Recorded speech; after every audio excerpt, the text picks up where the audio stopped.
What's up guys? Magandang gabi sa inyo lahat. At sa wakas, medyo nabawas-bawasan yung pag-ulan. Sa ngayon ay walang ambon dito sa amin sa Marikina. And magandang mag-vlog ngayon.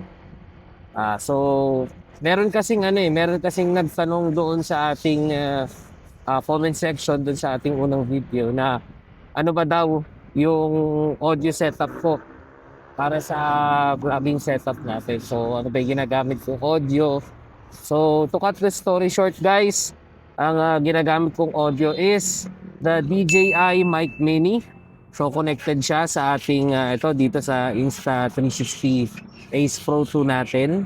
And during editing, ay pinapasok ko yung audio sa, or sinisync ko yung audio doon sa ating Insta360 X5 na footage. So, ano lang naman siya, basic editing lang naman siya, guys. So, what do you think? By the way, may iba't ibang settings kasi yung audio, yung lapel natin. So, ngayon, naka-off yung tawag dito, yung kanyang noise cancellation.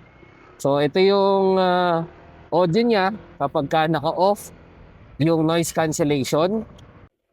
So ito naman yung audio niya kapag ka naka-on yung noise cancellation, guys. So what do you think? Ano sa tingin niyo yung pagkakaiba? Ano ba mas maganda? Ano yung mas what feels more natural kapag ka nanonood kayo? So comment down doon sa ating comment section para sa video natin na ito.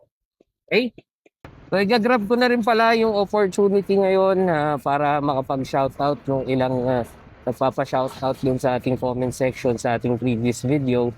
So, shoutout. Unang-una, Sir Jet. Yan, so nagpapa-shoutout siya.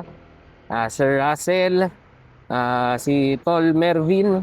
Yan, shoutout sa inyo, sa aking special someone. Si Miss Jessa Celorico. Yan, so shoutout sa inyo.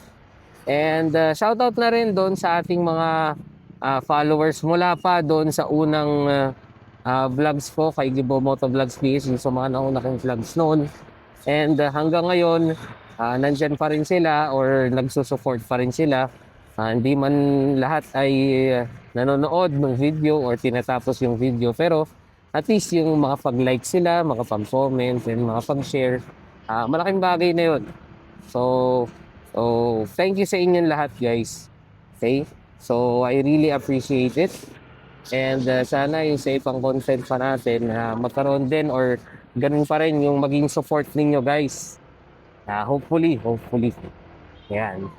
So siguro hanggang dito lang kasi i-review ko lang naman or pinakita ko lang naman sa inyo yung aking audio setup for my vlogging setup. So ulitin ko lang.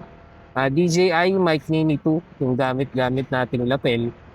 Naka-Bluetooth link siya dito sa aking Insta360 Ace Pro 2. Yan, so sana magkaroon kayo ng idea doon sa mga gustong mag-vlog, mapa-motovlogging man yan or di man motovlogging.